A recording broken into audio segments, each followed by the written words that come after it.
questions that we often get asked is, how long is it before we'll be competent at facilitating a group cleanly? And I think it's probably on average a year. It's important that you do a number of things. You need to know the clean questions inside and out. They need to be not on your attention. Your attention should be on patterns. You need to learn pattern detection. You need to be able to recognise that this person is an interrupter, that they interrupt somebody else. You need to be able to recognise, for example, that when this person's asked a question, that person makes a joke. And what kind of joke is it? Oh, it's a self-deprecating joke. And you've got to be able to not only spot that pattern, but then be able to bring it back in such a way that when you bring it to this person's attention, that you're not in drama with them about it. You don't go, well, you take the mick out of him by bringing it all about yourself. If you've got any of that in you, it's not nice information for them. It's not welcome information to the group. It's you having a judgment about somebody.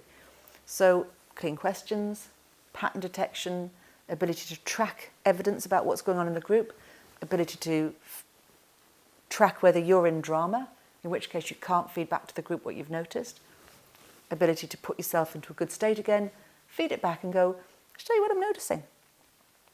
I'm noticing that when so-and-so speaks, you make a joke about it. And I'm noticing that it's really important to you that this meeting is done swiftly and that it finishes on time. And that joke is taking up this much time. So I'm just wondering what's going on.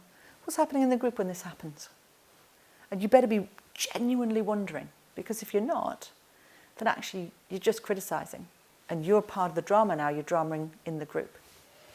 So I think that stuff takes, if you're doing it seriously, if you're intent, if you're having people observe you and give you feedback, it doesn't mean you have to stop your work. You could do all of this within what you generally do every day.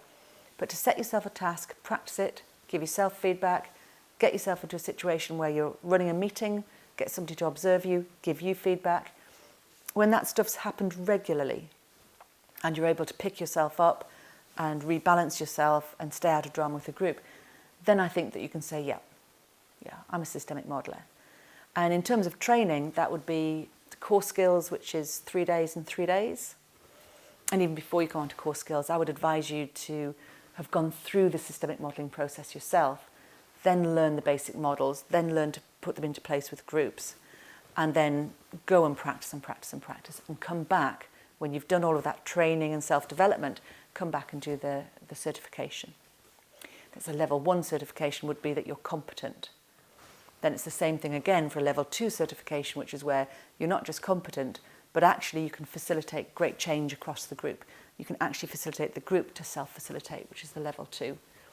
And I think that stuff takes a minimum of a year and more likely 18 months to 2 years to get from level 1 and to level 2.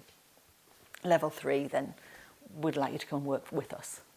That means that you're so good that you're probably developing new ideas that we haven't thought of at all.